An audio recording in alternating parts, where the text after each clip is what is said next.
So I think that's kind of a given here.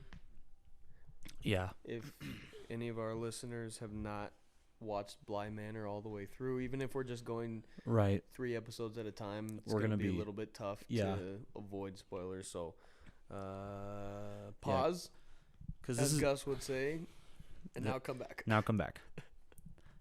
Pause. Go watch. Now come back. Hello.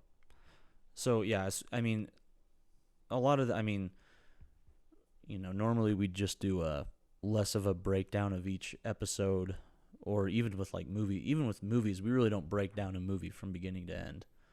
Yeah, we kind of just kinda highlight- talk about it. Yeah, we'll highlight a scene or two and maybe, like the direction of the narrative, but we never. This will be our first TV show breakdown. It will, yeah. We're just gonna start at the top with. I'm pretty excited about it. We're gonna start right at the tippity top and go through all 9 episodes. You know what? Three at a time. I can't remember the last time I was as excited for a release, period, even in film, Mm-hmm. as I was for Bly Manor. Yeah, Bly Manor was like. I was seriously waiting. I can't tell you the number of times I Googled Bly Manor release date, just hoping there'd be something new. Oh yeah, and literally just absorbing every single bit of information I could whenever it came out.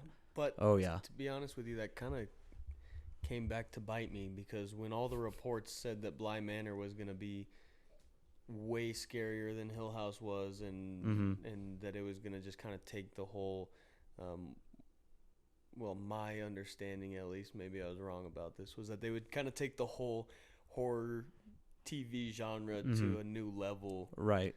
And of course we'll get into it, but Right. it didn't always deliver. It wasn't a new level so much as just kind of a different level, I guess. But I love what they did with 2 completely different storylines. Brought back a lot of the same actors. There are similarities between the 2 stories. Right. Just the idea of. I almost destroyed our setup. We're good. We're okay. That would have been cool though. Yeah, would have been fun. Just the idea of Haunting of Hill House and Haunting of Bly Manor. Who knows if there's going to be a 3rd season? Right. But they're as much as they function very independently of each other, there are quite a few similarities. There are, yeah. Namely, obviously, like you said, in the cast, which I think, for me, these 2 seasons, Hill House and Bly Manor, have been what I wish American Horror Story was. Yeah. Because American Horror Story does a lot of similar things that this series is currently doing. They bring back actors and actresses. They try and tell different types of horror in each. Or they try and kind of focus in on different types of horror in each season. But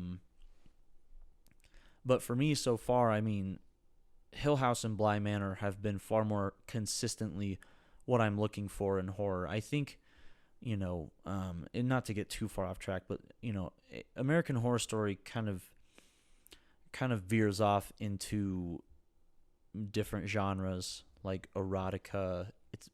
American Horror Story is a very erotic show, and it's not something I'm particularly looking for when I'm watching horror. It's weird to watch erotic horror for me. I remember watching the first season, and I just kind of, it's unsettling in a way, and I don't know. I haven't watched all the seasons of American Horror. I've only watched a few that are the ones that really interested me. Yeah. And they've been good, but the ones I haven't watched, I've not heard great things about, and I just don't have any desire to watch them. Part of that too is just like sheer volume. That's also true. Yeah. Because they've made a lot. They've made a ton. Well, and this is I think that's part of what makes Hill House and Bly Manor so exciting. Just the Haunting of series, is because there's only, in my mind at least, there's only a couple other great horror shows. American Horror Story. I don't love it, but it's hugely popular. Yeah. And it's huge. It kind of, there's not many other horror shows like it. The other that I would name, and I know it has fallen off quite a bit, is The Walking Dead. The early seasons of The Walking Dead, Oh man, were incredible. I watched that show religiously. Yeah. For probably I think the first 4 seasons. Yeah. And then I kind of fell off, and season 5 was the season where I fell off, and I lost. It lost me. My point is, I think that this series, The Haunting of Hill House and Bly Manor, is so exciting because it's something so new. It's something fresh. It's those other shows have been around forever, and B, they've already kind of exhausted a lot of their different avenues that they can take with the show. This is just something completely new. Do you want to dive into each episode, like just talk about what happened kind of in one each by one? Or? Yeah, I'm up for that. And then we'll go one by one, and we'll kind of give our thoughts, and then just make our way through the whole season. Yeah. One of the reasons why I think this series might have more staying power is because of how much it focuses on characters. Mm-hmm. And I think that's where a lot of shows kind of lose their grip a little bit, is that sometimes the show becomes less about the people in it and more about the world they're trying to build, or the it's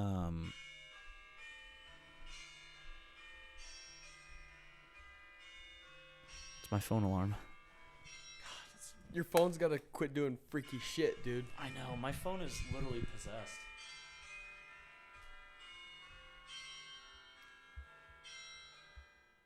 I'm not going to lie.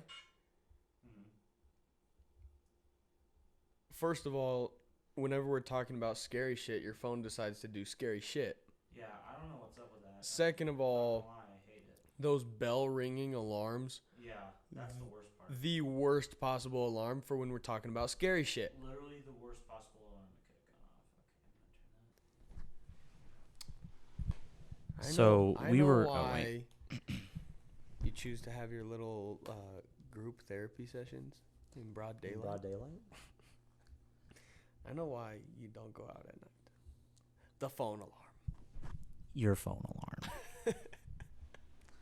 The Batman. It's easy. We turn off the phone alarm. Yes. We haven't recorded this late in a while, though, so you can't blame me. I was making the point of... staying power. Staying power, yeah.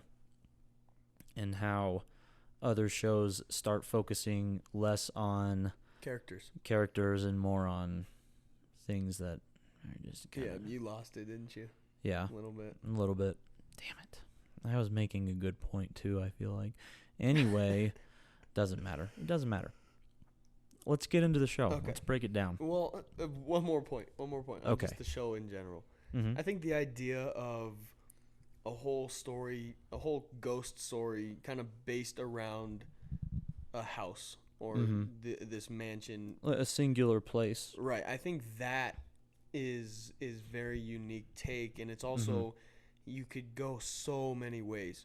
What I hope they don't do is start falling into the traps of repeating the same themes or or having characters that are so similar that it's kind of hard to differentiate the stories. Right. There's so many ways that they could take the show, and I hope they continue with it. Just that idea of the story is focused around a place and the shared experiences of the people there. Right. Not so much any single ghost or any single event or whatever that sometimes horror movies and horror TV shows are so focused on. Right. So our main character in this one is Danny, I believe her name is. Mm-hmm. And she is an au pair. Yes. In England. Played by Victoria Pedretti, who also plays Nell in Hill House. Yeah. And so the first episode really is all about her getting to Bly Manor and Right. meeting all of our secondary characters. Right. She meets pretty much everyone, I think in the first episode.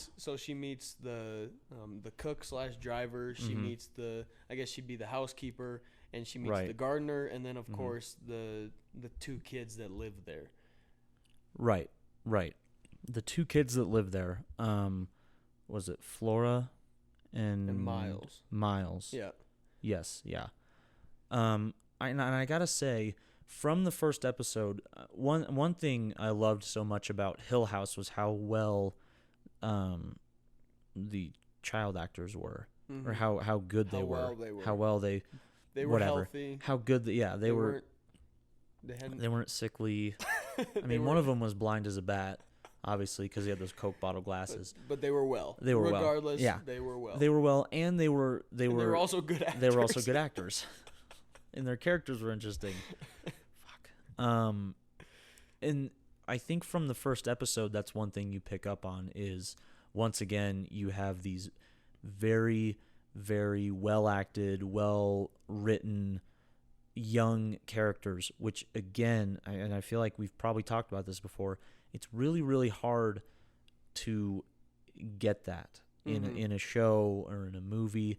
And the fact that, like, from the jumping point of the second season, you can tell that not only, I mean, these characters are going to be, these child actors and their characters are going to be influential, but they're also going to be intriguing. There's a lot of intrigue in their characters. Yes, absolutely. And they build it up so well in the first, 55 minutes of the first episode. It was nice to see that from the starting point, we were going to have these child characters that again had a pretty big role in the show as a whole. We know that the like you said, the 2 kids are going to play a large role in the show. They do kind of a really good job of just showing us that something's not quite right at Bly Manor. They don't try to explain what it is. And something that they did in Hill House too, that Mike Flanagan kind of seems to have this affinity for, at least in these 2 TV shows, is a lot of foreshadowing, but a lot of missable details in the beginning that will be explained later on. Right. And it's refreshing because we don't always see that sort of planning and execution with TV shows. Sometimes they can kind of get away from the director and get away from the producers, where the early episodes, or even once it gets to that point, the early seasons don't really tie in much to where we're at now. Bly Manor is very well planned out in that way, where everything will get tied back together. And Hill House was the same way, where you're kind of confused. You don't really know exactly what's going on, but then in the end, it's all tied back together. Everything ties up really well. You start to see how we got from point A to point B and how they were directly correlated. And Bly Manor is the same way. And that was one thing that I thought they did pretty well. Bly Manor also, it sets up story threads that you don't really even pick up on.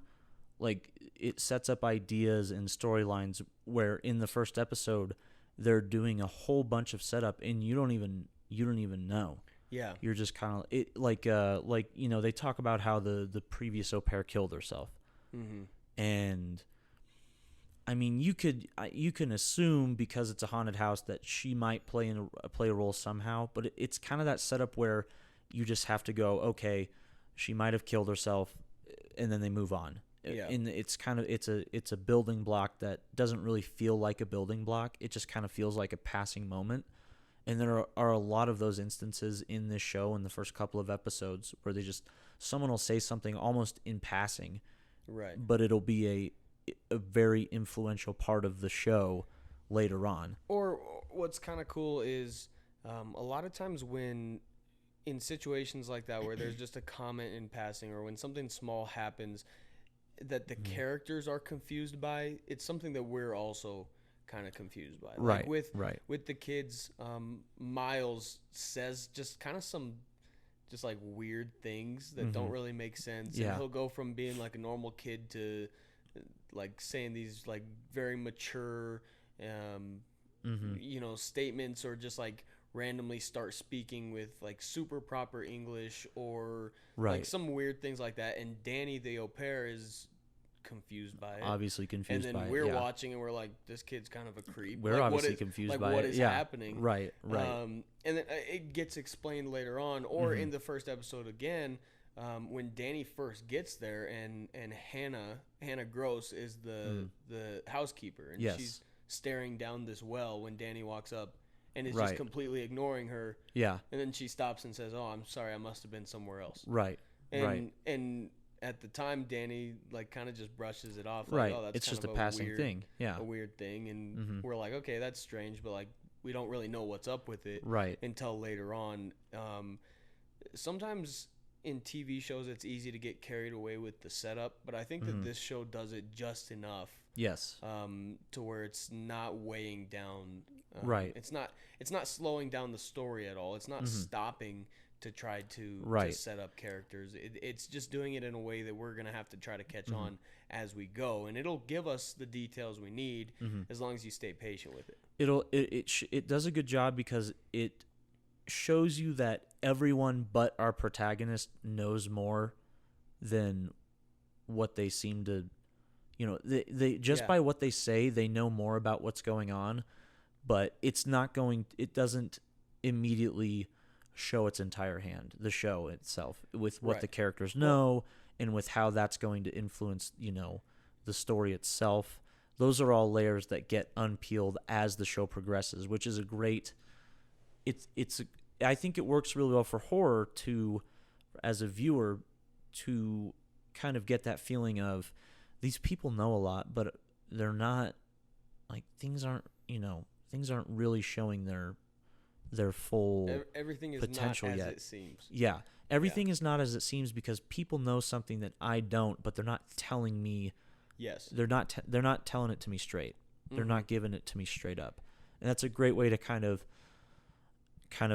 create that unease from the start. Yeah. Well, and I don't know if this episode is actually considered a pilot episode, because I guess in a way Bly Manor is a sequel, but also if you actually look it up, Haunting of Bly Manor is its own separate show. Yes. From Haunting of Hill House. It's not a season 2. No, right. But okay, it doesn't matter. The first episode, I was kind of disappointed with how slow it felt, and it wasn't really scary. I was really wanting a truly just scary, to be utterly horrified horror TV show, because I think that this has so much potential. Right. But the first episode, the way that it sets up the coming season of this show is masterful. Oh, absolutely. Like the one thing I really liked about this episode was the use of Flora's miniature house with the dolls, and it kind of showed the layout of where they were, and it miniaturizes. I don't know if that's a word, but it's just a miniature of the house and the people in it. Yeah. And it shows you these somewhat sinister looking characters who we haven't seen yet also in the house. I don't know if you noticed this. This was something that I thought was super cool, and I thought it would be more important than it actually ended up being. Yeah. In the first episode, I believe it was the first episode, there's part where Danny is walking from Miles' room to Flora's room. There's like the bathroom that connects the two rooms. Right. And Danny's walking from one room to the next, and Flora's at the dollhouse, and she's holding Danny's doll and moving it through the house as Danny would be moving. Oh. It kind of gave the indication that maybe like Flora had some sort of control over the house, which in the end I don't think she necessarily does, but she does have a connection to the house that the other characters don't have. But it kind of ended up just being this like subtle sort of cool missable detail that just added a little bit more mystery to whatever was going on with Flora, and it was one of our first it's in the first episode where we're just getting introduced to them. I think it kind of sets up the idea that she has almost like true sight, Like she's able to kind of see the movements of everyone, even if they're not there in the moment. Yeah. Right. I think she's at least most in touch with the goings on of the house. Right, and all the sinister things happening of that other people can't see. One thing this first episode also sets up that was really, and honestly, I think when this narrative or this storyline kind of comes to a conclusion, was one of the more disappointing storylines for me. The yellow man with the spectacles. Oh, yeah. That Danny is always seeing in mirrors. Mm-hmm. Is great intrigue and the really great setup for that storyline. Until the reveal. And then the reveal happens, and it's not as satisfying as I had hoped it would. I mean, it's still an interesting storyline that they set up and they kind of eventually unfold. Mm-hmm. But in terms of the other overarching narratives, it was absolutely the least interesting one. Right, and what was unfortunate was the setup was that was really where the scares came from in the first episode, was from this dude that she just kind of sees in passing halo eyes. Right. And he's in all the mirrors, and that's all we really know. Pretty scary too. I mean, it's a pretty frightening image. When he's there, it's a pretty scary image. Some effective uses of jump scares. Mm-hmm. But you're right. It's disappointing the way that it played out, partially because it felt like that storyline had a lot of potential. Yeah. It kind of showed, we knew that she was being haunted by something in her past. Mm-hmm. She's kind of running from whatever that thing is. Right. She's, covering up all the mirrors so she doesn't see it in the mirrors. Mm-hmm. She's avoiding her reflection, basically. Mm-hmm. But one thing, I think what disappointed me about it was I kind of thought that maybe that would be a storyline that maybe that character, whoever it was that was haunting her, would have followed her from America to England. Maybe it was something that would be recurring throughout. In the end, we find out that it's something that she had already overcome. It was an event that had already happened. Mm-hmm. She basically had like PTSD. It was nothing. Right. There was nothing actually scary going on. She wasn't actually being haunted. Yeah. It was basically a hallucination. Mm-hmm. But yeah, that you're right. That storyline was a little bit disappointing in the end. Right. I think the other kind of the last, to wrap up episode 1, I think it wasn't the final scene, but the scene where they lock Danny in Flora's closet after she finds the little miniature of I think Flora calls her the Lady of the Lake. Yeah. Right. Which is a very key storyline in this entire season. It's a bit on the nose, but so was the bent neck lady, but yeah. We're not going to complain about wording here. No. So Danny one night, stumbles on the miniature.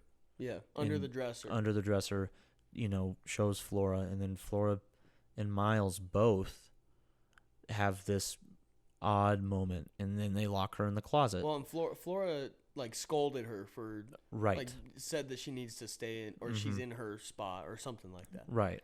I think she said she's not in her spot or something like that, and then they find her.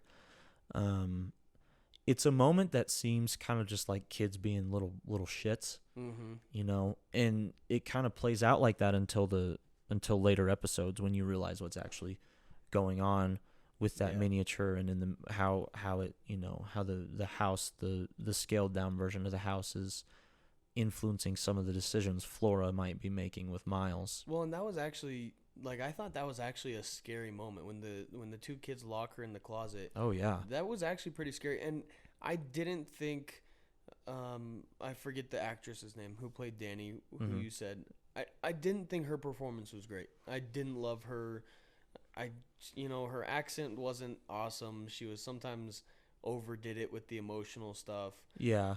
But those, and maybe this ties into that, the scenes where she's, having those panic attacks when she is afraid, she does it well, and it adds a lot to those scenes. Yeah. You could tell that she was, when she got locked in the closet, it started out slow. She was trying not to panic, and then it just broke her down completely. And eventually they let her out. But she added a lot to those scenes. At times, I thought that she overdid it, but in those instances, it was actually helpful. Yeah, I think she kind of gets into overacting territory sometimes. But usually it's not for me. It wasn't when she was afraid. In scenes where she was afraid, it was more often than not in times where she was going more for the emotional part of her role. I don't know. Sometimes I don't know if sometimes it feels like overacting. Other times it just felt like maybe she wasn't as connected to the character. Yeah. But I still think she fit well into that role. It's just sometimes I just didn't feel as connected as like I did when she played Elle. It was a bit empty at times. Or Nell in Hill House. Yeah, just almost a bit empty sometimes. So that scene kind of wraps up the first episode. When they let her out, Danny sees muddy footprints on the floor, and she follows him outside. Yeah, and that's where we end episode 1. That was for the rest of the season. That was kind of one of the best setup moments, because it was kind of this recurring theme that everyone in the house thought the kids were tracking mud through the house. Right. And Hannah talked about how she's always having to mop up after the kids. And actually in episode 2, we can kind of use this as a transition. I think episode 2 is one where Danny makes the kids clean up the mud on the floors. She finds Hannah mopping. That's how the second episode starts. She gets onto them about locking her in the closet, makes them clean up, gives Jamie and Hannah kind of some time off. Episode 2 is also when I started to notice in those early mid episodes that the secondary characters to me are so much more intriguing than Danny. I agree. Danny was probably my least favorite, and I was least compelled by her character. Right. Whereas the other 3, what was the driver's name? The driver or the cook? Well, they're the same. No, the driver was Peter Quint. No, yeah. But the cook also drives once Peter is gone. Right. And then the cook was Owen. Owen, right. Yeah. So I thought Owen and Hannah and Jamie, those 3 characters made the show. Yes. And Miles and Flora. I thought their characters were far more intriguing than... Right. I think their characters were more intriguing, but also they were sometimes just annoying. That's true. And a little bit. Not always perfectly splendid. And so... Perfectly splendid. Also with episode 2, we get the flashbacks to when Miles goes to boarding school for a period of time, and it really sets up his kind of what's the word? His kind of psychopathic tendencies? His kind of bipolar, his intense bipolar nature. And it doesn't really explain why it's happening. It just shows that it's happening. Well, and kind of sets him up as this kid that nobody can quite get a handle on. Right. Nobody knows really how to guide him through his life, right? The priest at this prep school tries to kind of guide him, even when he's doing these horrendous things. He kills a bird. He jumps out of a tree to intentionally hurt himself. Right. He's doing all of these things that really require a lot of care, and nobody has quite been able to do that yet. As hard as they've tried, his family members haven't been able to, his school teachers haven't been able to, the au pairs haven't been able to. And this episode goes a long way in setting his character up for the future of the show. Right. It kind of sets up the hopelessness almost that people feel towards him when it comes to trying to figure out what's going on with him. Episode 2 also,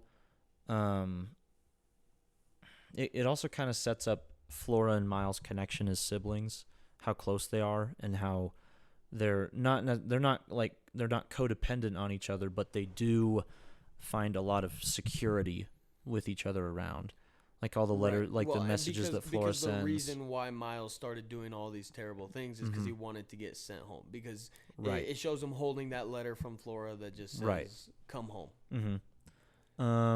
Also, there's the scene in this episode where Flora hands Danny the broken glasses.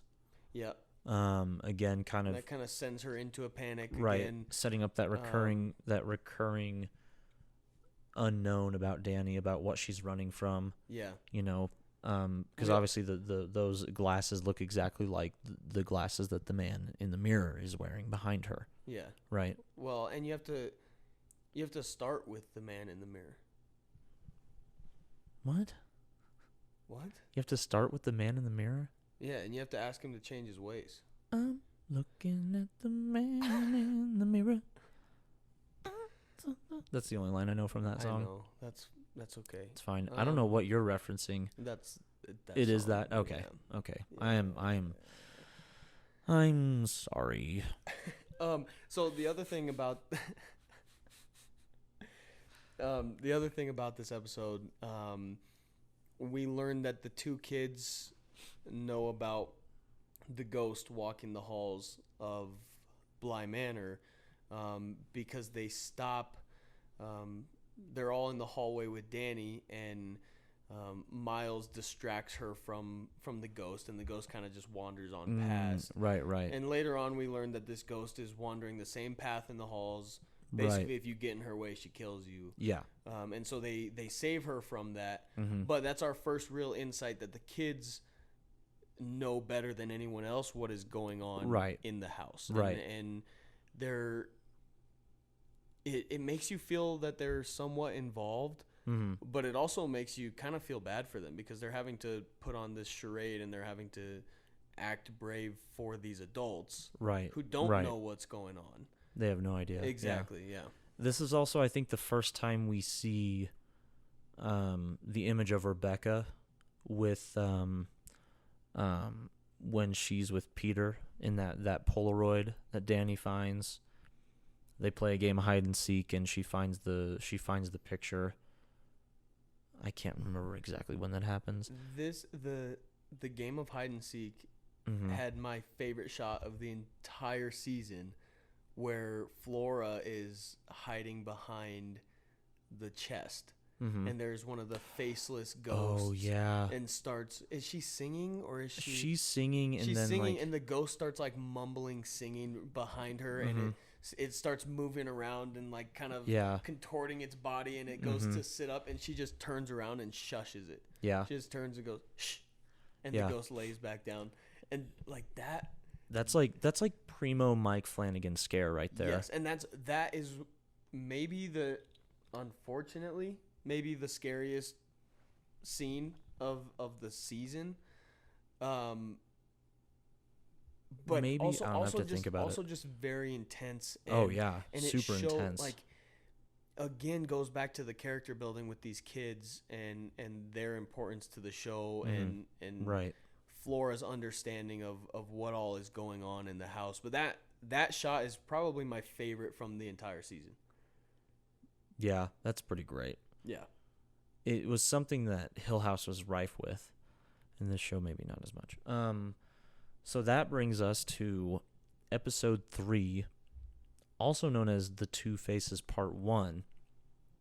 And this is the episode where we get a really good glimpse at Peter and at Rebecca and kind of the relationship that they start to form when Rebecca becomes the au pair at Bly Manor. It also kind of sets up Peter as kind of an antagonist in the show. You know, they start trying to search for him, and they call the police after Danny sees him. I believe it's in the second episode. Well, she sees him in the first episode, and then I think she sees him again in the second episode. And that's when they call the police. The police search the grounds in the third episode. They can't find him anywhere, and I think. Well, and do they mention here that he had stolen something from the house, or he had? At the very least, we know that Hannah and Owen and Jamie don't want him coming back. Right. They do not want him around. They don't want him at Bly Manor for whatever reason it is. And they show, in the scenes where they show Peter and Rebecca together, they show that he, how controlling he starts to be, and which will later on play a huge role in the storyline of the ghosts in Bly Manor. Yeah. And so, it does a pretty good job of setting up Peter as that antagonist.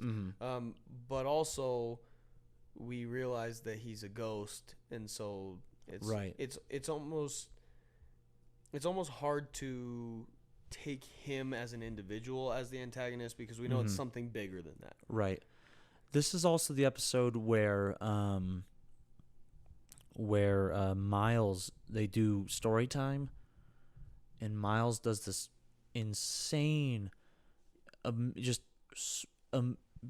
amazing monologue about puppets, about the puppet with puppets with strings, and how I think like their master forgot about them, and then when he comes back, they're all like pissed off at him or something. Something. I can't remember exactly how it goes, but it's just this.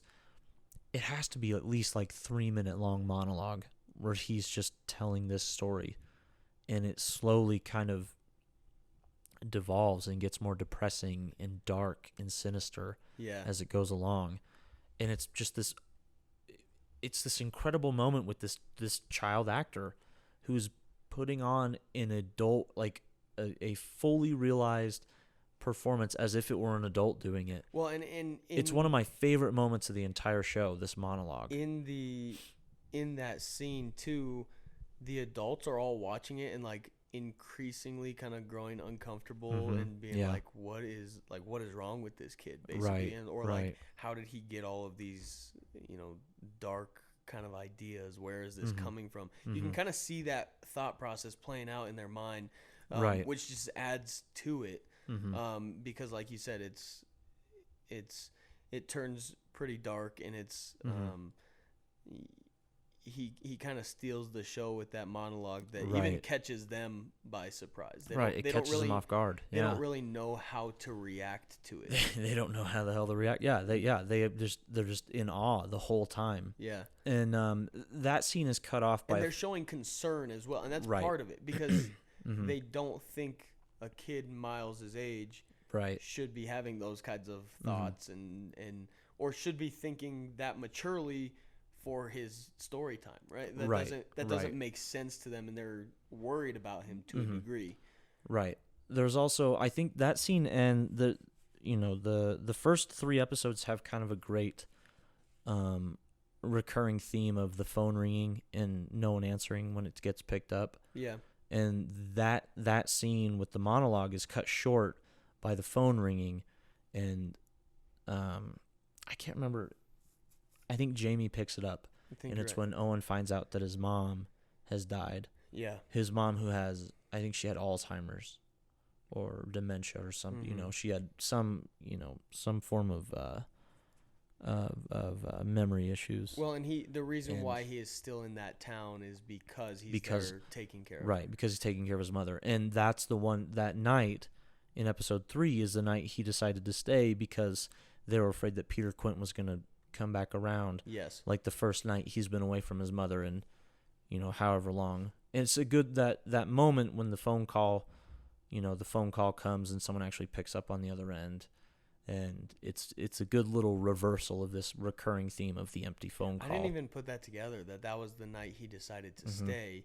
And really, in a sense, that is the night that is going to kind of keep him there moving forward, because then he doesn't really have a reason to go home. He has less of a reason to leave, which kind of plays into a broader theme of being trapped at Bly Manor. Right. That they'll kind of get to later on. I thought episode 3, out of those initial 3, episode 3 was probably my least favorite. Okay. Looking back, I see the importance of it, because we were learning about Peter and about Rebecca. And you get moments like with Flora at the lake, seeing Rebecca in the the the weeds or the tall grass or whatever around the lake.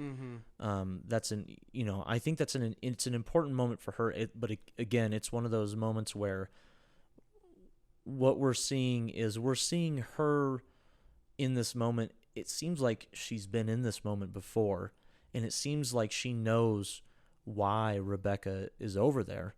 Yeah. But we don't. It's not given to us yet. It's one of those moments. That's part of what's fun about watching this show, and it was the same way with Hill House, is that we kind of get to put together whatever story we think makes sense. And, right.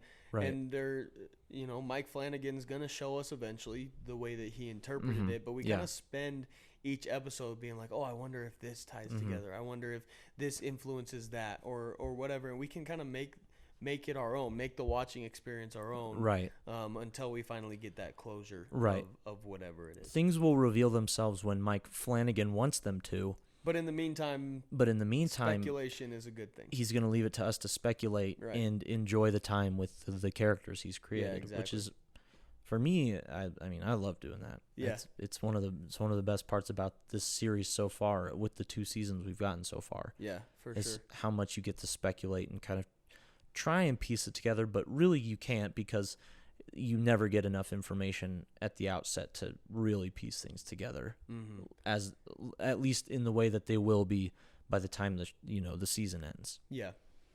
I think I would have to agree. I think episode 3 probably has some of the most important moments in the show in the first 3 episodes, but I think I think of these 3, the first episode definitely for me had the most interesting moments and character pieces and kind of interactions. Yeah, I thought so too. And the first 2 episodes really spend their time setting up the characters, whereas the 3rd episode spends the time almost pushing the story along, or at least giving us details that we're going to need later on. Right. And of course we can say that looking back now. The first 3 episodes had a lot of important setup, a lot of stuff that we needed to know, a lot to fit in, a lot of content just to fit into those first 3 episodes to really set up the story and set up the characters. It wasn't always as exciting as I hoped. It certainly was not as scary as I hoped, and that kind of. We do get at the end of episode 3 the moment where Danny turns around and we actually see the man. It's the first time that we see him not in a mirror. He's physically there. That we actually see him physically there, and at the end of the episode he flies back, and that's how the episode ends. That was truly terrifying. Here's another one too. I don't know if you noticed this. In the scene where the cop comes to walk the grounds of Bly Manor to check for Peter. Yeah. There's a part where he's sitting there talking to them at the door, and in the very far background, at the end of the hallway, there's just the shadow of a person standing there, and nothing happens with it. Oh, really? Yeah, and I noticed it at first, and I wasn't really sure, so I didn't say anything. But then one of my friends was like, "Did you notice the dude standing there when the cop was?" And I was like, "Yeah, I thought I noticed." And that's something that Hill House did constantly in spades, and they did it so well. That's part of what made Hill House so scary, was there was always something lurking in the background. And so I was excited to see that they could have done more with that, but those little things is what made me want to see more after Hill House. Right, I agree. I didn't think that. I didn't think the whole season was as scary as it could have been, but there was definitely a few moments that. And I honestly think that were redeeming. I think they were going less for scares in this one, and a couple people I've listened to have talked about how it's this season's really almost more of like a gothic romance. Yeah. Than it is just a straight up horror show like the first season was. And then the similarities you draw is just in that they're both about family ties and family drama and how that influences the story itself. I think looking back, these first 3 episodes, I look back more fondly on these first 3 episodes than when I initially watched them, having watched the entire show. But I was the same way with Hill House. With Hill House, I appreciated everything so much more by the end. Yeah. and then, you know, going back and rewatching Hill House before I watched Bly Manor, it made the experience that much more intriguing and enjoyable. Kind of, I mean, it's fun to be in the moment and not know everything, but then to go back and know everything and kind of be able to appreciate all these little super, like almost just like all these kind of blink and you'll miss it moments that are happening in each episode. Being able to appreciate that rewatching a season of a show like this makes all these moments in these first few episodes, like in this season, much more enjoyable. And it makes me, you know, thinking back and having time to think about the show, because it's been out for about a month now, it makes me look on them a little more fondly than maybe how I did originally. Because originally they were just, and they still are. They're still okay. They're okay. They're okay episodes, and you don't really realize until you look back how much patience is required to make it through all of the setup. And if you stick with it, it will get rewarded to a degree. But it kind of takes a lot to hang on through the first few. And it was similar with Hill House, but for this one even more so, because we don't necessarily have that scare factor as much. Right. It's maybe not as intriguing of a watch, and you really have to kind of pay attention a little bit more. I guess if you even in the parts where you don't really feel like it, you have to have a little more patience. Yeah, for sure. Well, dude, we're pushing 50 minutes on. We covered 3 episodes, so I think it's a good stopping point. We'll start off next week with episode Quattro. 4. What are we calling this? Are we calling this? We'll have to think about that. By the time you see this, we will have had a name for it. It will probably not be called the Front Row Podcast, because it's not. Because it's a little bit different. It is a podcast format, and it is on the Front Row Seats platform. I mean, here's the thing. We had the original idea of, like, these series where each episode is shorter, and then we did Front Row Frights, and we ended up doing 40-minute episodes for every single one. And it's fine. It's fine. They're all just podcasts. It's a podcast. This is the whole point of it. All right, I'll bring them out this time. You did it last time. I did. It's been a while since I did this. But anyway, thanks for listening. We're recording on video, right? Great start. Yeah, we are. Thanks for watching. Video. See, I don't even know what we're doing. How am I supposed to tell They're watching and listening. Thanks for watching and thanks for listening. Boom. And thanks for subscribing. Yep. And thanks for liking.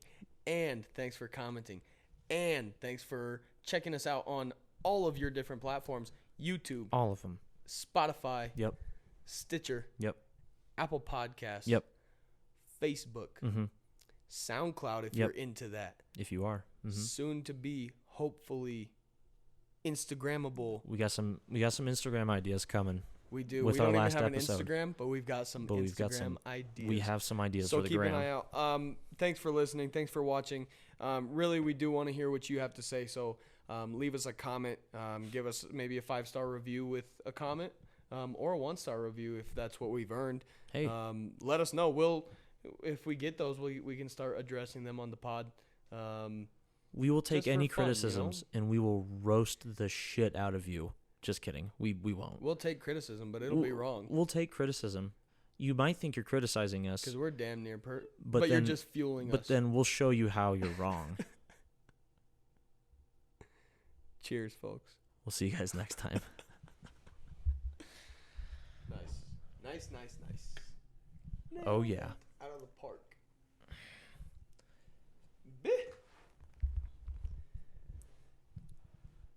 Timothy Carpool. Yes.